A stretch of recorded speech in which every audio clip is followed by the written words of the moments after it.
Hello friends, तो CTET 2026 ADHD plus MCQ challenge लेकर के मैं आई हूँ आपके सामने, जो 10 क्वेश्चन का MCQ है। तो सीटेट 2026 में जो ADHD विकार से जुड़े जो सवाल होते हैं बार बार पूछे जाते हैं। तो आज देखते हैं कि आपकी जो ADHD की तैयारी है जो कितनी मजबूत है, क्योंकि ये जो 10 MCQ है ये आपके नंबर बढ़ाने वाले MCQ हैं।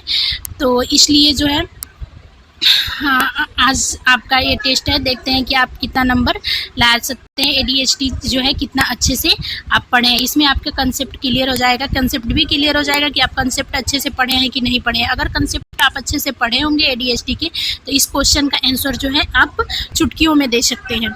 तो चलिए, और ये जो एक और चीज़, ये जो हम आगे क्वेश्चन आपको ADHD का जितने भी 10 क्वेश्चन है वेरी वेरी इंपॉर्टेंट क्वेश्चन है, क्योंकि ये प्रीवियस ईयर से और बार बार रिवाइज किया हुआ क्वेश्चन है। बार बार आपका जो है सीटेट का जो एग्जामिनर है ये क्वेश्चन को बार बार पूछा है। तो ज़्यादा टाइम न लेते हुए हम चलते हैं क्लास पे। चलिए शुरू करते हैं अपना क्वेश्चन। पहला क्वेश्चन है, ADHD का पूरा नाम क्या है? अटेंशन, पहला ऑप्शन है attention deficit hyper activity disorder, attention disorder, hyper activity disease, active hyper development disorder, attention hyper disease. तो इसमें कौन सा आंसर सही है? ए सही है। ADHD का पूरा नाम है ए वाला, ए सही है। दूसरा है क्वेश्चन, ADHD से पीड़ित बच्चों की प्रमुख विशेषता क्या होती है? तो बच्चे क्या होते हैं? बहुत शांत रहना, ध्यान की कमी, अति सक्रियता, आवेगशीलता, केवल पढ़ने में कठिनाई, केवल सुनने में कठिनाई। तो जो ADHD से पीड़ित बच्चे होती है उनकी मुख्य विशेषता यही है कि बहुत शांत रहना, बहुत तो शांत बिल्कुल नहीं रहते हैं, और जो भी है ध्यान की कमी, अति सक्रियता तथा आवेगशीलता। आप जाके मेरा लॉन्ग वीडियो देखिएगा, अगर नहीं देखे होंगे तो उसमें ये सारी चीज़ें मैंने एक एक पॉइंट जो है बहुत अच्छे से सरल लैंग्वेज में क्लियर किया है। तो इसमें बी सही है, ध्यान की कमी, अति सक्रियता और आवेगशीलता। तो बी सही है। तीसरा क्वेश्चन आपका, ADHD वाले बच्चे के लिए शिक्षक का सबसे उपयुक्त तरीका क्या है? जो ADHD वाले बच्चे हैं, बच्चों के लिए शिक्षक का सबसे उपयुक्त तरीका क्या है? यानी ADHD वाले बच्चे जो होते हैं उनमें ध्यान की कमी होती है, अति सक्रियशील होते हैं, कूद फान करना, इस बेंच से उस बेंच पे जाना, और आवेगशीलता की जो उनमें कमी होती है, तो उसके लिए शिक्षक को क्या करना चाहिए? बार बार उसको दंड देना चाहिए? नहीं। कक्षा से बाहर भेज देना चाहिए? बिल्कुल नहीं, ऐसा नहीं करना है बच्चों को। छोटे छोटे कार्य देना और सकारात्मक, बार बार दंड देना, कक्षा से बाहर भेज देना, छोटे छोटे कार्य देना, सकारात्मक प्रोत्साहन देना और बच्चों को अनदेखा करना। तो इसमें क्या है, ADHD वाले जो भी बच्चे हैं, अब अगर वो कक्षा में ऐसे बच्चे हैं तो शिक्षक को क्या करना चाहिए? दंड तो बिल्कुल नहीं देना है, कक्षा से बाहर भी नहीं भेजना है, उन्हें छोटे छोटे कार्य करना है और सकारात्मक प्रोत्साहन देना है ताकि वो उस कार्य को कर सके। अब बच्चे को अनदेखा नहीं करना है बिल्कुल भी। अगला क्वेश्चन है आपका, ADHD वाले बच्चे के संबंध में कौन सा कथन सही है? वह बुद्धि से कमजोर होता है। यानी जो ADHD वाले बच्चे होते हैं, क्या वो बुद्धि से कमजोर होते हैं? उसे केवल घर पर पढ़ाना चाहिए, उसे सामान्य कक्षा में उचित सहयोग और समायोजन के साथ पढ़ाया जा सकता है, वह कभी नहीं सीख सकता है। तो इसमें कौन सा आंसर आपका सही है? तो क्या ADHD वाले बच्चे कम बुद्धि के होते हैं? बिल्कुल नहीं। ADHD वाले जो बच्चे होते हैं या तो वो सामान्य बुद्धि होते हैं या सामान्य से ज़्यादा उनकी बुद्धि होती है, ऐसे होते हैं। उसे केवल घर पर पढ़ाना चाहिए, ये भी गलत है, बिल्कुल गलत है, क्योंकि इसमें केवल आया है। उसे सामान्य कक्षा में उचित सहयोग और समायोजन के साथ पढ़ाया जा सकता है, ये सही है। वह कभी सीख नहीं सकता, ये भी गलत है। ऐसा कोई भी बच्चा नहीं है कि जो सीख नहीं सकता अगर उसे अच्छे से पढ़ाया जाए तो ये भी गलत है। तो सीटेट के हिसाब से जो है डी भी गलत है आपका, तो इसका आंसर सी सही है।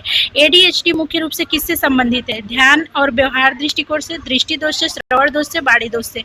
तो ADHD वाले जो बच्चे होते हैं उनमें ध्यान की कमी होती है, उनका व्यवहार, अपने व्यवहारों पर नियंत्रण नहीं कर पाते हैं। किसी के सामने जो कुछ उन्हें करना होता है आवेग में आकर के गुस्सा करने लगते हैं, या चीज़ों को सक्रिय होकर के ज़्यादा जो है कूद फान करते हैं। वो अपने व्यवहार में मतलब बिल्कुल नियंत्रण नहीं कर पाते हैं, वो आवेगशील होते हैं, बहुत ज़्यादा अति सक्रिय होते हैं और उनमें ध्यान की कमी होती है। तो इस प्रकार के इस जो पांचवा का आंसर सही है वो ये है। 6 नंबर का क्वेश्चन है, ADHD वाले बच्चों को कक्षा में कहाँ बैठाना चाहिए? तो अंतिम बेंच पर? बिल्कुल नहीं। खिड़की के पास भी नहीं बैठाना चाहिए, क्योंकि क्या होते हैं हमेशा उनकी आंखें हाथ पैर इधर उधर जो है घुमाते रहते हैं, तो इसलिए उन्हें खिड़की के पास नहीं पहना है। पता चले कि वो कक्षा में बैठे हैं और बाहर देख रहे हैं। शिक्षक के पास जहाँ कम विचलन हो और मित्रों के बीच, तो सी इसमें सही है, शिक्षक के पास उनको बैठाना चाहिए।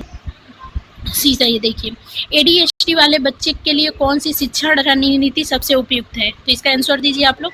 लंबा गृह कार्य देना, एक साथ कई निर्देश देना, छोटे एवं स्पष्ट निर्देश देना, केवल परीक्षा पर ध्यान देना। तो ADHD वाले जो बच्चे हैं उनके लिए कौन सी शिक्षण रणनीति सबसे उपयुक्त है? लंबा गृह कार्य देना, ये सही है? बिल्कुल नहीं। एक साथ कई निर्देश देना, ये सही है? नहीं। छोटे एवं स्पष्ट निर्देश देना, सी सही है।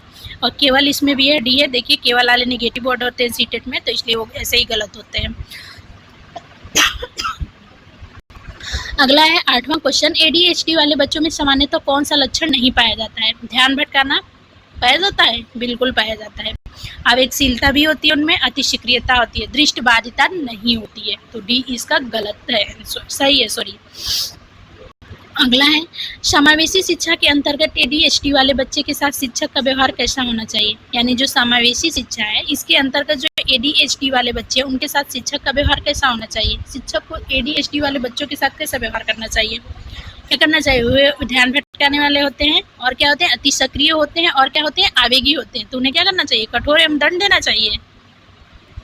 नहीं, बिल्कुल नहीं। उन्हें कठोर एवं दंड नहीं देना चाहिए। सहायक, धैर्यपूर्ण प्रोत्साहन देना चाहिए, या उपेक्षापूर्ण उन्हें इग्नोर मार देना चाहिए, या केवल अभिभावकों पर निर्भर होना चाहिए? भी सही है। ऐसे को सहायक, धैर्यपूर्ण और प्रोत्साहन देना है।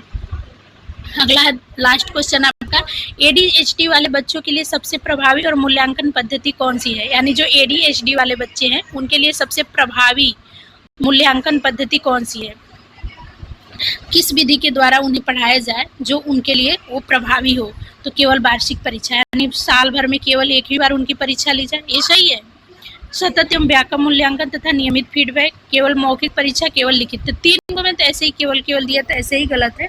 और बी जो है सतत एवं व्यापक मूल्यांकन, तो इसमें जो है ये सही है, क्योंकि जो ADHD वाले बच्चे हैं सतत मीन्स लगातार होता है, व्यापक मूल्यांकन और नियमित फीडबैक उन्हें चाहिए होता है। तो इस प्रकार से क्वेश्चन नंबर 10 का 20 आंसर सही है। तो ये आपकी आज की क्लास थी। क्लास अगर अच्छी लगी होगी तो लाइक, सब्सक्राइब, शेयर करिएगा और कमेंट करिएगा कि आपको कौन सा क्वेश्चन इसमें से नहीं आया, और ये भी कमेंट करिएगा कि आप इसमें से कितना क्वेश्चन जो है आपको समझ में आया और आपने आंसर दिया है। अगर ये इसमें से क्वेश्चन का में से आपका कंसेप्ट अगर क्लियर नहीं होगा तो आप क्या करिएगा? तुरंत मेरी लॉन्ग वीडियो में जा करके, और लॉन्ग वीडियो में इसी वीडियो, ये जो वीडियो अभी अपलोड कर रही है इसी वीडियो के नीचे एक मेरी वीडियो है जो ADHD की जो है लॉन्ग वीडियो है, और वो कंसेप्ट क्लियर वीडियो है। एक ही वीडियो में सारे ADHD के कोई भी एग्जाम हो, आपका सीटेट ही नहीं कोई भी एग्जाम हो, उसके लिए उसमें सारी चीज़ें मैंने, उसके कारण क्या होती है, विशेषताएं क्या होती है, लक्षण क्या होते हैं, सारी चीज़ें A to Z उसमें क्लियर किया है और बहुत ईजी लैंग्वेज में पढ़ाया है।